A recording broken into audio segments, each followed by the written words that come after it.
Hello বন্ধুরা, আজকে আমি তোমাদের সাথে শেয়ার করব মাছের মাথা দিয়ে খামালুর রেসিপি। খুবই সহজ এই রেসিপি, আর ইনগ্রিডিয়েন্টসও খুবই অল্প লাগে। অনেকেই জানি খামালু তোমরা পছন্দ করো না, কিন্তু এইভাবে মাছের মাথা দিয়ে যদি খামালুর ঘন্ট করো, খেতে কিন্তু স্বাদ অসাধারণ হয়। তোমরা কিন্তু এই রেসিপিটি দেখে বাড়িতে একবার ট্রাই করে দেখতেই পারো। এখন আপাতত দেখে নাও এটি তৈরি করতে আমাদের ঠিক কী কী উপকরণ লাগছে। এখানে আমি সবজির মধ্যে নিয়েছি 300 গ্রাম মতো খামালু, যেগুলোকে একটু চৌকো চৌকো করে কেটে নিয়েছি। 4টে শিম নিয়েছি, একটা মিডিয়াম সাইজের আলু নিয়ে চৌকো করে কেটে নিয়েছি, 2টো বেগুন নিয়ে কেটে নিয়েছি ছোট ছোট করে, আর নিয়েছি একটা মূলা চৌকো চৌকো করে কেটে নিয়েছি।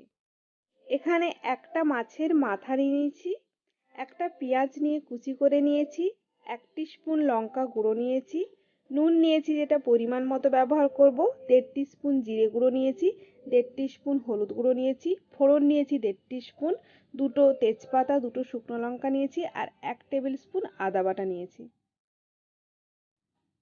গ্যাসে কড়া বসিয়ে দিয়েছি, তেলটা গরম হতে দিয়েছি। তেল ভালো করে গরম হয়ে গেছে, এখন আমি মাছের মাথাগুলো এপিট ওপিট করে ভালো করে ভেজে নেব। মাছের মাথাটা আমি খুন্তি দিয়ে ভালো করে ভেঙে নিচ্ছি, তাতে মাছটা ভালো করে ভাজা হবে আর তাড়াতাড়িও হবে, আর ঘন্টর সাথে মিশে যাবে ভালো করে। সেই কারণে আমি এটা টুকরো টুকরো করে নিচ্ছি খুন্তি দিয়ে।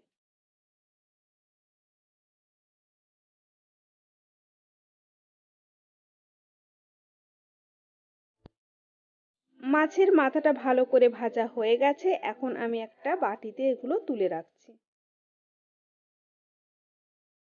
মাছ ভাজার তেলে আবারও কিছুটা তেল দিয়ে দিচ্ছি এবং তেলটা আবারও গরম হতে দেব।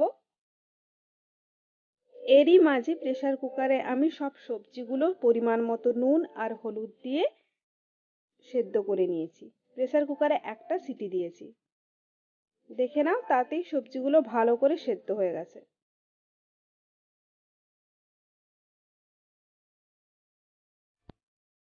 কড়ার তেলটাও এদিকে ভালো করে গরম হয়ে গেছে, এর মধ্যে আমি দিয়ে দিলাম ফোড়ন, তেজপাতা আর শুকনো লঙ্কা। এরপর আমি অ্যাড করছি কুচনো পেঁয়াজ। পেঁয়াজগুলো দিয়ে একবার ভালো করে নেড়ে নেব।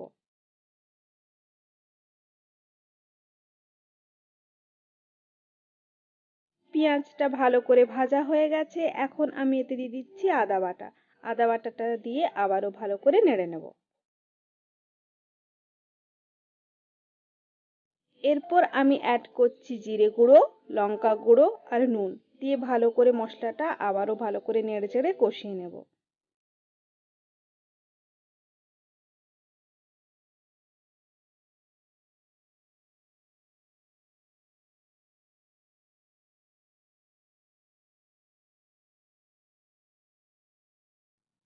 মশলা আমার ভালো করে কষানো হয়ে গেছে, এখন আমি এর মধ্যে অ্যাড করছি মাছের মাথাটা দিয়ে ভালো করে মশলার সাথে নেড়েচেড়ে নেব, যাতে মাছের মাথাটার মধ্যে মশলাটা ভালো করে মিশে যায়। এরপর আমি এতে সেদ্ধ করা সবজিটা অ্যাড করছি। আমি মশলার মধ্যে আর হলুদ দেইনি, কারণ সবজিতে অলরেডি আমার হলুদ দেওয়া আছে। দিয়ে এবার ভালো করে এটা মিক্সড করে নেব মশলার সাথে সবজিটা দিয়ে, কিছুক্ষণ এটা হতে দেব।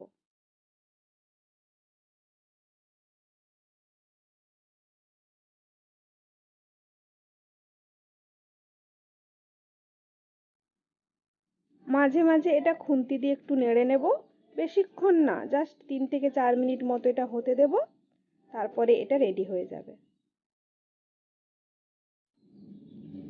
কিছুক্ষণ এটা আমার ফোটানো হয়ে গেছে, এখন আমি গ্যাসের ফ্লেমটা অফ করে দিচ্ছি।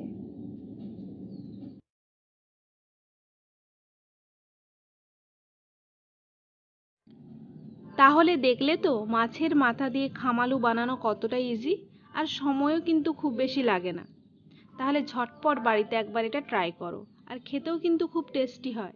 তোমরা কিন্তু বাড়িতে একবার ট্রাই করে অবশ্যই আমাকে জানিও যে রেসিপিটা তোমাদের কেমন লাগলো। যদি ভালো লেগে থাকে তাহলে অবশ্যই একটি লাইক করো, আর আমার চ্যানেলটিকে সাবস্ক্রাইব করতে ভুলো না। সকলে ভালো থেকো, সুস্থ থেকো।